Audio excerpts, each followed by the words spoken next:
Mathilde Loudun, on est ici à Ambronay, une commune de l'Ain qui abrite une abbaye qui est née avant le Xe siècle. Oui, tout à fait. L'abbaye d'Ambronay a été fondée au début du IXe siècle, au début de l'an 800, par un personnage qui s'appelle Saint Barnard.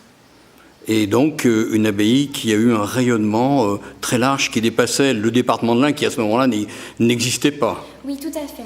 Alors elle possédait par exemple jusqu'à 44 paroisses, 21 prieurés qui sont des petits monastères de 3-4 moines et puis 9 doyennés qui sont des concentrations de paroisses. Donc ça dénote vraiment une très grande importance de l'abbaye sur son territoire et ses possessions allaient à peu près jusqu'au nord de Bourg-en-Bresse et au nord de Lyon. Alors une abbaye qui était importante sur le plan de son rayonnement économique, mais une abbaye aussi qui avait un rayonnement spirituel ?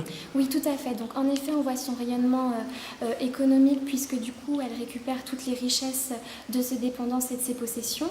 Et puis, un rayonnement spirituel puisqu'en fait, c'est une abbaye qui ne dépend que de Rome grâce à son privilège, c'est-à-dire qu'en fait, le pape Léon IX lui a octroyé une totale souveraineté. Elle ne dépend plus que de Rome et non d'une abbaye mère, c'est-à-dire que voilà, ça dénote vraiment son rayonnement à la fois spirituel et ses richesses financières.